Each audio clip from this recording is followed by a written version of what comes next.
They're the Australian superstar known for hit singles like Get Me Out of Here and Be Your Man. Now in the US, G-Flip is gaining attention for more than just their music. They're making headlines for their whirlwind romance turned marriage with Selling Sunset star Chrishell Stause. Last week, G-Flip released their newest album, Drummer, inspired by their wife, and we're chatting with them all about it. This is Advocate Now.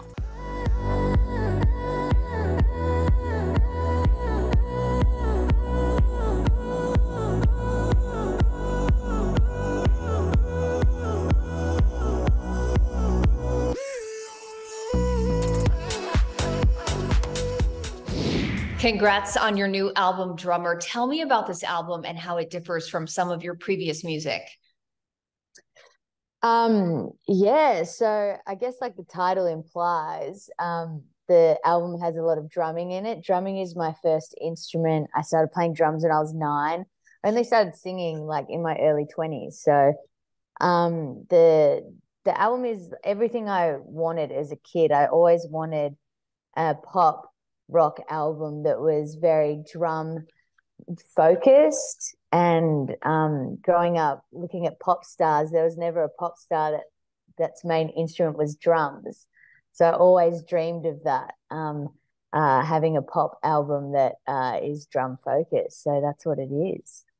And you have talked about how drumming has fostered your relationship with music. I mean, it's pretty rare to see non-male drummers. Is that something that you took note of as a kid when you were first learning the instrument? And did that almost motivate you to want to do it more? Yeah, a little bit. I guess growing up, I identify as non-binary now, but growing up as a girl, there wasn't many other drummers. After high school, I went and studied music, and I majored in drums, and I was the only female in all of that. So, yeah, it's always been something that, I think has been a bit different for me growing up. But at the same time, I just love drums. Like, no matter my gender, just me as a soul and as a human, like I've just loved drumming, and I just love kit, and I just love playing, and I just love the feeling when you play drums. You're using all your limbs and you're making like an entire groove with like all of your body. So it's just like the coolest instrument to me. You came out in 2021. With your ever-growing stardom, how have you navigated your own relationship with gender identity? Yeah, I guess this word non-binary kept floating around, and more people, Sam Smith, Demi Lovato came out at the time. And I was exploring what non-binary meant, and I never really understood it, but until I educated myself and really like read up and, talked to people about what it meant and what it is to be non-binary, then I realized like that has been me my whole entire life. My whole entire life, I've questioned myself, and as a like young kid, I remember looking in the mirror and being like, I just feel like you're like half a dude and half a like girl, and like a mix of genders in my brain. Like that's how I just felt like in my brain. And then I learned that that's like a normal thing that happens, and like you can identify however you want. But in my head, I've always kind of identified as this non-binary person, but I never had the words or educated myself on it. And until that, I was like, that's what I've been my whole life. And my whole life makes sense now. Like I get myself better. I feel way more euphoric coming out non-binary. It just makes sense to me. And, the world's still getting educated. I get a lot of hate because of it. A lot of people don't understand it, but there's a difference between gender and sex. So like that's one of the biggest misconceptions that people need to wrap their head around. Like sex and gender are actually different. So, but yeah, it's been great, since that day that I came out. And as I said just before, like it made me feel so euphoric. And congrats on tying the knot with your partner, Chrishell Stause. You two seem to have such a loving and authentic relationship. How would you say your relationship has inspired or affected your music? Oh, well, she's got a couple of songs on the album that she's definitely inspired. And although she's inspired like lyrically some of the songs, definitely she's just such a good supporter of me. And she genuinely likes my music because before, we like met, she'd actually heard of me and listened to my music before, which was nice. But yeah, she's just a great supporter. Like she's on tour with me at the moment and she's, front row wearing the merch. She cut the merch to make it more like feminine for herself. But yeah, she's such a good supporter and she just gets like the workload that has to come in with this career. I feel like we've got similar jobs, they're just in different areas. Yeah. Music and TV. So she fully understands that what it takes and the grueling work ethic that you have. And she's just amazing and awesome. And it's been fun having her on the road. So yeah, she's here doing another interview. We've got interviews at the exact same time. Oh, is she right now? Yeah. Speaking Yeah. of her TV career, Chrishell, of course, most people know that she's a star on the Netflix show Selling Sunset, and you two have made countless headlines. But your relationship has also brought a lot of positive awareness to the non-binary community. Did you expect that when you two initially went public? Yeah, we talked about it a little bit. I've said in a few interviews, I personally wasn't sure about going on to Selling Sunset.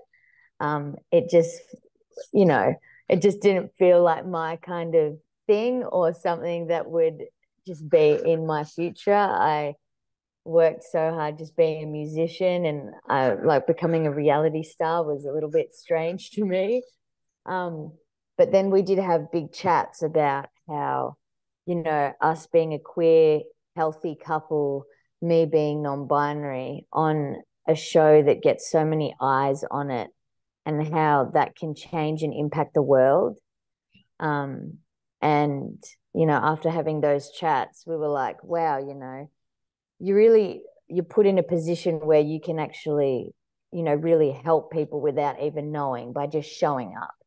So, yeah, we decided to show up and we just did some low key scenes, just me and Chrishell together.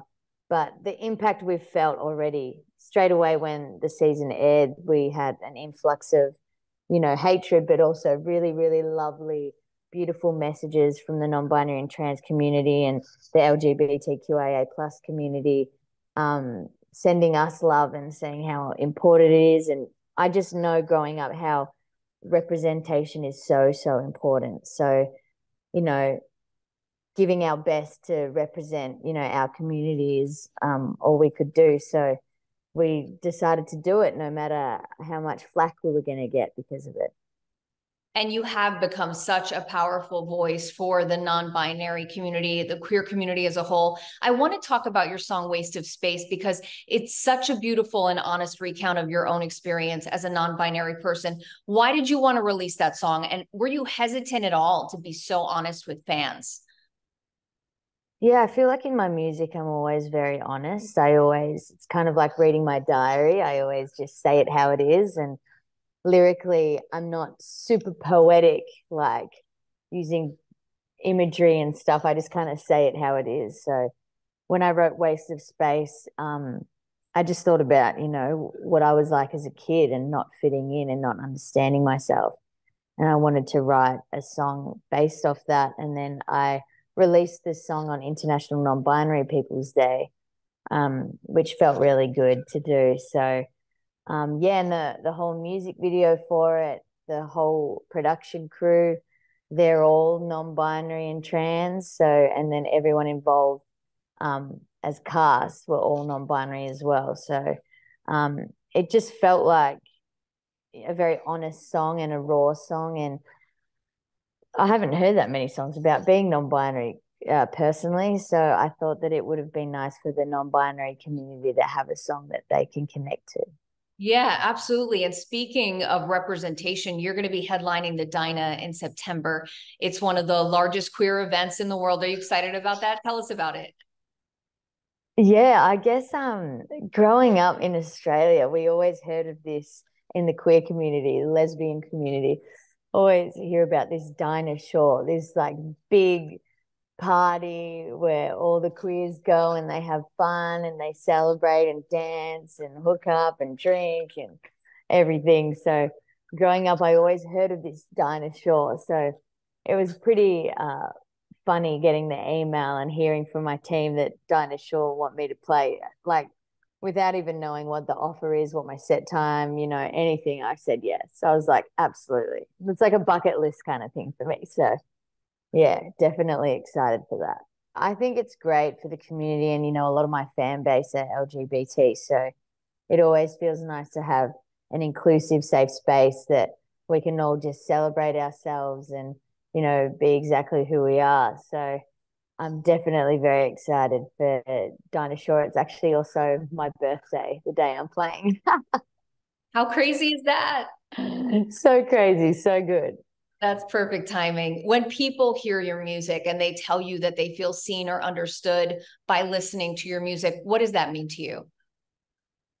Oh, it makes me feel so good inside. I feel like although I love bashing drums and singing and playing shows, a massive part of my artist project is to be the person I didn't have as a kid, which was, a non-binary queer figure that is happy and joyful and can be a leader. So I feel like if I can somewhat be, the person I never had as a kid to someone else, then I've done my job on this planet. So I just want to do the best job I can and, help people along the way and make people feel whole inside and make people not feel alone.